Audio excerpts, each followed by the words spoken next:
नमस्कार। अभी हम आ चुके हैं दरभंगा और हमारे साथ हैं महिला विकास मंच के जिला अध्यक्ष प्रियंका झा। और आप सभी जानकी न्यूज देखने वाले दर्शकों को बता दे, जो अभी हम जो उपस्थित हुए हैं प्रियंका झा के साथ, वो उसका मुख्य मुद्दा है कि अभी जो पूरे देश में देख रहे होंगे एक ही चर्चा चल रहा है, जो मनीष कश्यप पे जो झूठा मुकदमा किया गया है बिहार पुलिस द्वारा तेजस्वी के आदेश पर, उसको लेके पूरा चर्चा है, जबकि वह मुकदमा बिल्कुल गलत रूप से किया गया है। मनीष कश्यप ने आज तक किसी का अहित नहीं सोचा है और उन्हें जहां भी कोई समस्या लगा है, जहां भी कोई संकट लगा है, वहां पे जाके निर्भीक होके आवाज उठाए। इतना ही उनका गलती है, जिस कारण आज वो देख रहे होंगे जो पूरा मीडिया में बना हुआ है कि तेजस्वी यादव अब उनको जेल भेजेंगे ही नहीं। तो हम जानते हैं प्रियंका जी से। प्रियंका जी, दुर्भाग्य की बात है जो मनीष कश्यप जैसे पत्रकार को अभी बिहार के जो भावी मुख्यमंत्री का दावा करते हैं तेजस्वी जी, वो जेल भेज रहे हैं। कहीं ना कहीं आवाज दबाने का प्रयास किया जा रहा है, क्या कहेंगे आप? बिल्कुल बिल्कुल, जहां जनता की आवाजों का दबाने का काम किया जा रहा है, पूरा देश हो चाहे बिहार हो, वहीं उस जनता की आवाज बन करके पत्रकार हमारे जो हैं सो आगे आते हैं, उनकी आवाज़ों को आवाज़ देने के लिए लड़ाई लड़ते हैं, उनकी हक की लड़ाई के लिए सरकार तक पहुंचाते हैं, और वही सरकार उनकी आवाज़ को दबाने के लिए उन पे एफआईआर करते हैं। तो इससे बड़ी दुर्भाग्य हमारे लिए क्या हो सकती है, इस देश के लिए क्या हो सकती है कि इस देश के चौथा स्तंभ पत्रकार को माना जाता है, और आप एक मनीष कश्यप को नहीं, ये पूरे देश के जितने भी पत्रकार हैं, आप उसकी आवाज़ दबाने की कोशिश नहीं, पूरे ये देश के जनता की आवाज़ को दबाने का काम कर रहे हैं ये सरकार। यदि मतलब सरकार नहीं झुकते हैं, तेजस्वी जी नहीं झुकते हैं और एफआईआर वापस नहीं लेते हैं, तो महिला विकास मंच क्या कुछ उनके लिए करेंगे? देखिए, हमारी महिला विकास मंच की हमारी राष्ट्रीय अध्यक्ष और हमारी राष्ट्रीय संयोजक, हमारी सारे टीम उन लोगों के साथ खड़ी है, और वही लोग नहीं, शायद बिहार के देश के जितने भी संस्था हैं, जो भी लोग हैं, सारे मनीष कश्यप के साथ खड़े हैं और देश की जनता उनके साथ खड़े हैं। उन्हें कुछ नहीं हो सकता है। और ये उप मुख्यमंत्री जी एफआईआर का धमकी क्या देंगे? वो अपना मुद्दा को छुपाने के लिए मनीष कश्यप का मुद्दा को उठाए हैं। आखिर आप ही बताइए, उन्हीं का नेता ट्विटर पे ट्वीट किया था, यहाँ के हमारे बिहार सरकार जी बोले थे कि समाचार पत्रों के द्वारा हमें जानकारी मिली थी तमिलनाडु के बारे में। तो मैं उन्हीं सरकार से पूछना चाहती हूँ कि आप उन लोगों पे एफआईआर क्यों नहीं किए, सिर्फ और सिर्फ मनीष कश्यप को ही टारगेट क्यों किए? मैं आपसे पूछना चाहती हूँ कि सिर्फ और सिर्फ आपने मनीष कश्यप पे ही एफआईआर या रवि भट्ट या राकेश तिवारी पे ही क्यों किए? उन तमाम पत्रकार बंधुओं पे क्यों नहीं किए? उन तमाम मीडिया बंधुओं पे क्यों नहीं किए? जो प्रिंट मीडिया है उस पे क्यों नहीं किए? क्यों? क्योंकि आपको कहीं ना कहीं डर है, और आप अपनी कुर्सी बचाने के चक्कर में आप दूसरे को दिखाते हैं कि इसकी आवाज़ दबेगी तो शायद जनता तक हम जो इतना भ्रष्टाचार फैला के रखे हैं वो पहुंच नहीं पाएगी। आप सुने प्रियंका जी थे किस तरह से बेबाकी से खुल के मनीष कश्यप के सपोर्ट में बोल रही है। नहीं, मैं ये भी कहना चाहती हूँ कि सबकी अपनी व्यक्तिगत राय होती है। मैं पत्रकार के रूप में मनीष कश्यप जी को सपोर्ट कर रही हूँ, क्योंकि आज अगर पत्रकार हार जाएगा तो शायद हमारे देश का जनता की आवाज़ हार जाएगी।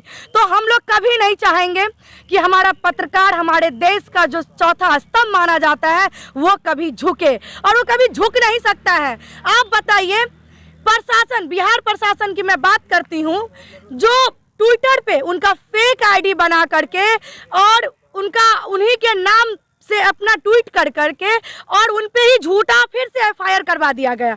मैं प्रशासन से मांग करना चाहती हूँ और मैं उनसे पूछना भी चाहती हूँ कि आपने बिना वेरीफाई किए, जब आप वेरीफाई नहीं किए, अगर मनीष कश्यप ने ट्वीट किया तो वो अपना सारा अपडेट सच तक न्यूज पे भी डालते हैं, वो मनीष कश्यप सन ऑफ बिहार पे भी डालते हैं, अपने आईडी पे भी डालते हैं।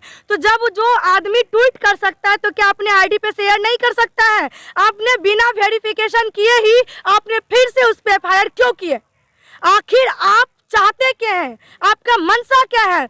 आपके सदन में बड़े बड़े अथी पे जाकर के हाथ रख करके आप लोग शपथ खाते हैं कि मैं बिहार की जनता की बात करूंगा, मैं बिहार की लोगों की बात करूंगा। शर्म आनी चाहिए आप सभी को। एक सत्य पत्रकार को झुकाने के चक्कर में आप उन अपराधियों का मनोबल बढ़ा रहे हैं जो आपके सदन में बैठा हुआ है, जो आपके विधानसभा में बैठा हुआ है। न जाने कितने क्रिमिनल हैं, न जाने कितने मर्डर करके बैठे हुए हैं, न जाने कितने रेपिस्ट हैं जिसको सलाखे के पीछे होना चाहिए, वो आपके विधानसभा में बैठते हैं और आपके साथ तालियां बजाने का काम करते हैं। उन पे आपकी लाठियां नहीं चलती, उन पे आपकी कलमें नहीं चलती। यहाँ पे बेटियों के साथ रेप होती है, बेटियों को दहेज उत्पीड़न मामला में जला दिया जाता है, न जाने कितनी बेटियां बलि चढ़ती है, उसके लिए ट्विटर पे आपकी उंगलियां नहीं उठती।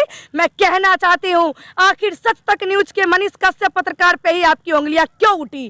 क्यों? क्योंकि इस देश का आवाज और आपके काला चिट्ठा को दिखाने का काम सच तक न्यूज के मनीष कश्यप जी कर रहे हैं और तमाम पत्रकार कर रहे हैं। लेकिन उन पे आपका फोकस इसलिए गया क्योंकि वो आप अभी हमारे उप मुख्यमंत्री जी के घर पे ईडी लगा हुआ है। आप देखिए, जिस दिन ईडी लगा है जस्ट उसके बाद ही मनीष कश्यप पे फायर हुआ है। क्यों?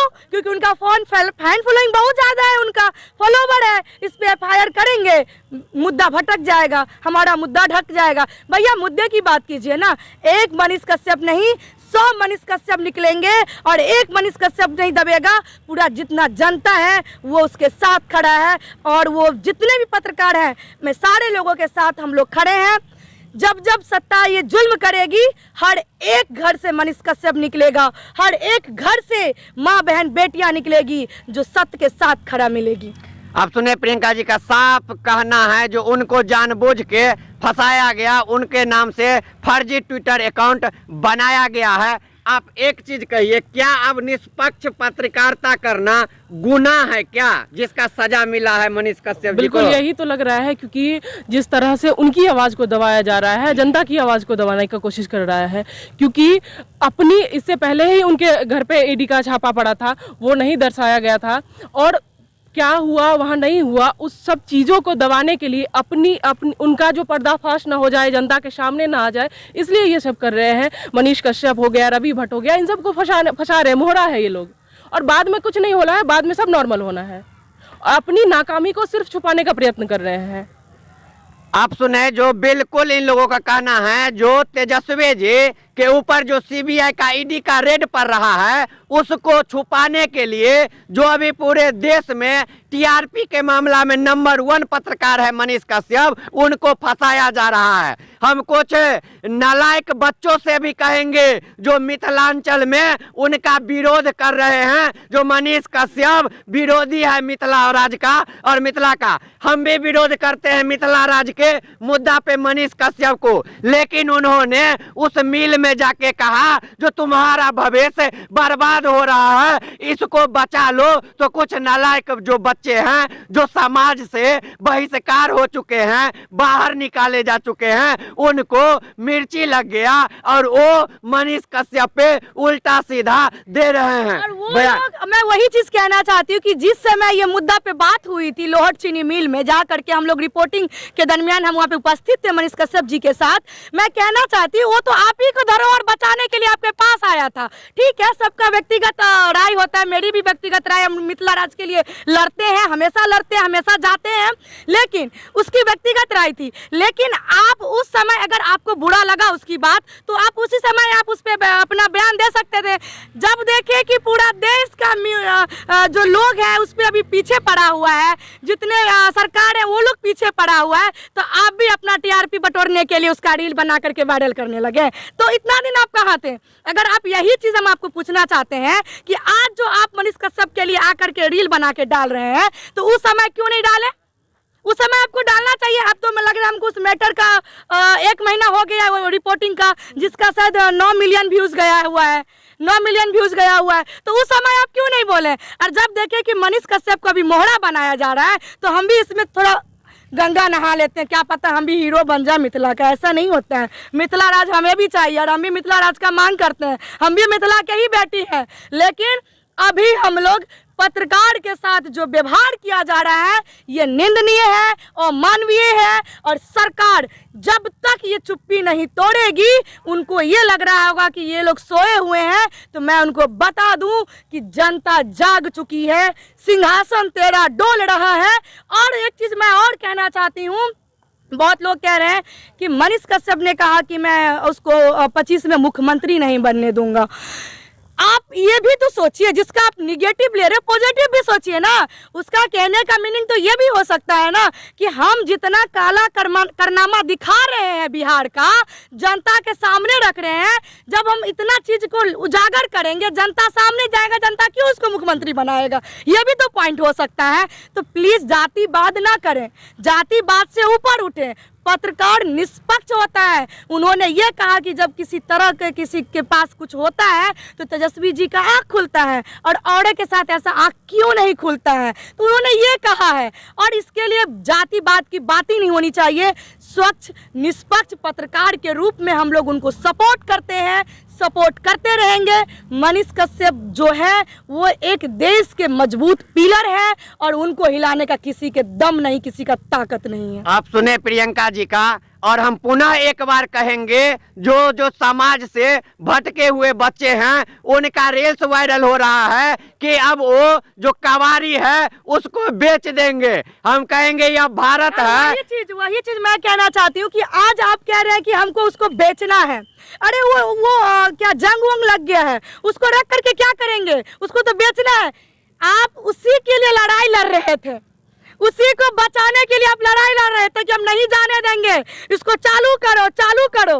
एक फैक्ट्री लगा नहीं, दूसरा उठा के तुम ले जा रहे हो। अभी रयाम में क्या हुआ था, रयाम में भूमि पूजन कराने के बाद, जनता को भ्रमित करने के बाद, वहाँ का चीजों को उसी के द्वारा उठवा लिया गया, बोला यहाँ पे फैक्ट्री चालू होने वाला है। तो यह स्पष्ट कहें, जो बाप दादा का संपत्ति संभाल नहीं पाते हैं वो बेचते ही हैं, और ये लोग बाप दादा का संपत्ति बेच के ही रहेंगे। नहीं, यही चीज मैं कहना चाहती हूँ ना कि आप जो बोले हैं कि ये जंग लगा हुआ मशीन का क्या होगा, तो आप ये भी तो कह सकते थे कि भाई इसको पुनः इसको सुचारू रूप से चालू किया जाए ना, इसमें जो भी जंग लगा है इसको ठीक ठाक करके अच्छे से एकदम से निर्माण करके जो भी इंडस्ट्रीज वगैरह लाया जाए, चालू किया जाए, जो भी मटेरियल है उसको फिनिश किया जाए, कि उसको ले जा रहा है तो दिक्कत क्या है रे बेटा, तू कहाँ था इतना दिन, कहाँ था तू इतना दिन, आज तेरा मुंह खोल रहा है, तुम हीरो बनने की कोशिश कर रहा है इसके आग में, चलेगा नहीं। मिथिला राज की बात है, हम भी हैं इसके साथ, लेकिन कुछ भी बोल दोगे और निकल जाओगे, ये चलेगा नहीं। मिथिला की बेटी अभी जिंदा है। आप सुने सभी सवालों का जवाब प्रियंका जी पूरा निर्भीक होके दी हैं, और मिथिला राज का सपोर्टर हैं। शुरू से ही मिथिला के प्रति इनका एक अलग भावना है। अब मिथिला की बेटी ही है। हम कहेंगे बाप दादा का संपत्ति जो दिया गया है उसको संभाल कर रखने के लिए दिया गया है, पान चबाने के लिए नहीं दिया गया है। और मनीष कश्यप ने चीनी मिल को बचाने की बात कहा है, ना कि उसको बेचने का। इसीलिए उसका विरोध कहीं से जायज नहीं है। आप जितने जानकी न्यूज देख रहे हैं सभी को कहेंगे, जो अभी देखिए जब किसी पे संकट आता है तो गौ समाज के जो लोग होते हैं उनको जिज्ञासा करने जाते हैं, उनसे मिलते हैं, उनको सहानुभूति देते हैं। और ये लोग अभी ये लोग उसका विरोध करके टीआरपी लेना चाह रहे हैं। ये नहीं होना चाहिए। जल्दी जल्दी हमारे वीडियो को फेसबुक पे शेयर कीजिए, यूट्यूब इंस्टाग्राम पर जानकी न्यूज को सब्सक्राइब, फेसबुक पे फॉलो कर दीजिए और इतना वायरल कीजिए ताकि तेजस्वी को पता चल जाए जो पूरे बिहार के पत्रकार अब एक हो रहे हैं। अब 25 का जो मुख्यमंत्री बनने का उनका सपना है वो पूरा चकना चूर करके ही पत्रकार रख देगा। बहुत बहुत धन्यवाद।